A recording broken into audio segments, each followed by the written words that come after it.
Sot kemi këtë pakun këtu për ta instaluar në studio dhe siç e shikoni, disa gjëra kanë ndryshuar, nuk janë më si më parë. Edhe fakti që në të vërtet kjo kutia është bosh sepse këtë e ka montuar tashmë.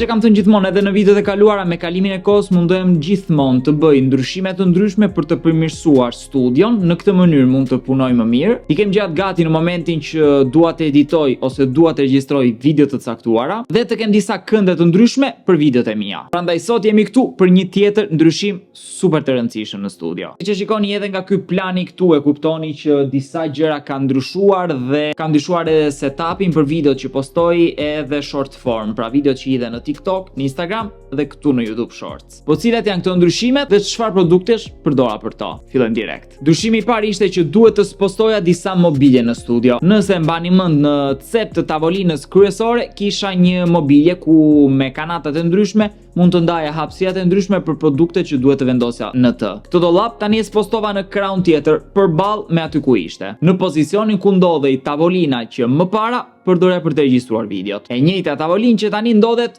pikërisht këtu para meje. Në mënyrë që të kenë një setup gati për çdo gjë që më duhet. Qofshin ato unboxing, video review, even tricks për telefonin, video YouTube e të tjerë e të tjerë. Ndërsa tavolina që më para ishte në qendër të dhomës u spostua në të majt, pra vajti zuri vendin e dollapit që më parë ndodhej aty. Dhe meqense jemi te këndi i tavolinës, dua t'ju tregoj pak setupi që është bërë aty tashmë. Me të vërtet tani është perfekt. Përveç diçka e të vogël, po doja shpjegoj. Si fillim, në cep të tavolinës, në cep të murit vendosa këtë dritën që gjithmonë e spostoja në çdo vend nëpër studio. Tani i gjeta një pozicion perfekt. Bën dritë ambienti, jep ngjyrë setupit dhe më mjafton kaq. Në tavolinë pothuajse nuk ka ndryshuar asgjë, përveç një produkti që momentalisht e kam vendosur sepse rri bukur, por më vonë do më duhet akoma dhe më shumë. Flasim për këtë mikserin audio të kompanisë Fifine, që është e njëjta kompani që më solli edhe mikrofonin. Në këtë mixer audiosh mund të lidhësh kufjet, mikrofonat dhe të ndryshosh volumin e zërit, gainit, të vësh efekte të ndryshme dhe të ndryshosh çdo gjë që të duhet në aspektin audio, mikrofon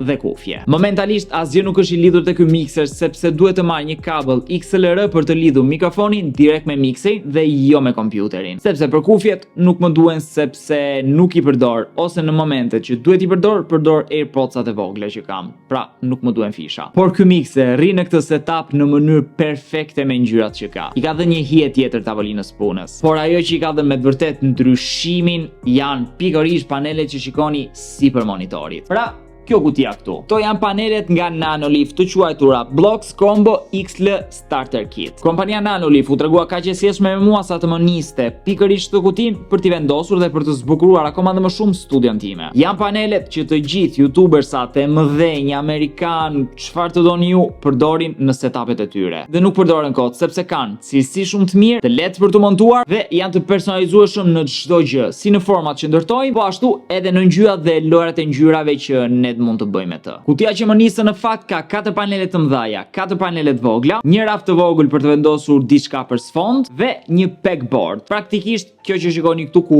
mund të varësh çfarë të duash ti. Unë momentalisht kam vënë levën që kisha të PlayStation 4-s. Siç thash, të gjitha ngjyrat janë të personalizueshme nga kontrolleri, por edhe nga aplikacioni Nanolift për iPhone dhe Android. Funksionojnë shumë mirë dhe me Apple Home, Google Home, Alexa dhe Samsung SmartThings. Pra siç e kuptoni, janë me të vërtet fantastik. Nëse doni t'i provoni, keni një link këtu poshtë për t'i hedhur një sy. Dhe falenderoj edhe Nanolift që më nisi. Dhe siç e shikoni me këto panele, me të vërtet pjesa e tavolinës së punës ndryshon totalisht faqe. Tani po që ajo pjesë është perfekte. Përveç një cable management që mund të bëhet edhe pak më mirë, por duhet të marr një zgjatues me disa priza të tjera. Do e rregulloj edhe për atë. Për momentin jam më së i kënaqur. Tani kalojmë te pjesa ku jam momentalisht, pra tavolina e regjistrimit. Siç e shikoni, mbrapa kam të njëjtën librari që kam mbajtur që kur kam ardhur në studio, por me disa ndryshime. Përveç dritave që shikoni që i keni parë gjithmonë, një ndryshim janë këto dritat e vogla që kam këtu mbrapa. Të marra në Temu për 13 ose 14.000 lekë nëse nuk gabohem. Mund t'i ndryshoj ngjyrën sipas preferencave të mia dhe deri tani funksionojnë shumë mirë. Super të këshilluara, linkun këtu poshtë nëse i doni. Përveç asaj, tani nuk i shikoni, por këtu lart kam edhe 3 drita të tjera, të treja magnetike që mund të karikohen dhe mund të ndryshojnë ngjyrën si të duam ne.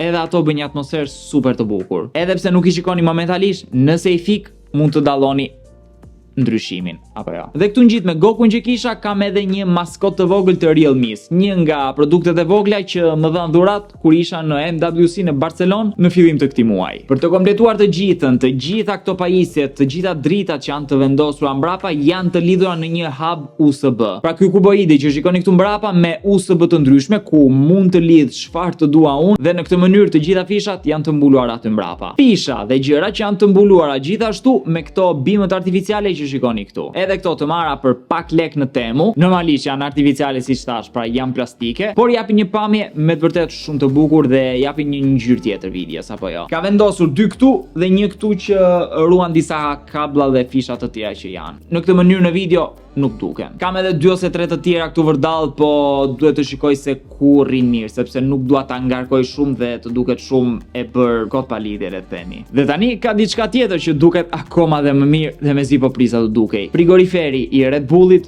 që është këtu mbrapa. Mezi po prisa të dukej këtu në video dhe jam shumë i lumtur që kam arritur të bashkëpunoj me një nga brendet që më pëlqejnë më shumë dhe që përdor, që është Red Bulli, dhe i falenderoj që më dhan frigoriferin për të zbukurar akoma dhe më shumë studion. Frigoriferi që nuk është kot sepse ndizat dhe ftopjet e mia, siç mund t'i shikoni dhe mbrapa. Kto ishin ndryshimet që bëra. Për pjesët e tjera, divani ndenjë në të njëjtin vend. Ti ky rafti i vogël këtu kam vendosur frigoriferin, kam marrë dhe një të dytë ku e kam vendosur nga ana tjetër për të vënë kablat ose më saktë stacionin e karikimit të baterive, telefonit dhe çdo gjë tjetër që më duhet. Pra, komoditet dhe prakticitet. Dhe ky ishte ndryshimi që bëra në studio. Siç mund ta shikoni, me dritat fikur dhe me të gjitha dritat LED, panelet e Nanolive dhe çdo gjë tjetër, studio tani duket me të vërtet një tjetër nivel. Shpresoj që kjo video t'ju ketë pëlqyer. Ju rikujtoj të vendosni një like, të komentoni se çfarë mendoni për këtë ndryshim dhe të bëni subscribe në kanal sepse të dielën tjetër do dalë një video me të vërtet speciale. Ne shihemi si ditët e tjera në TikTok dhe Instagram dhe të dielën tjetër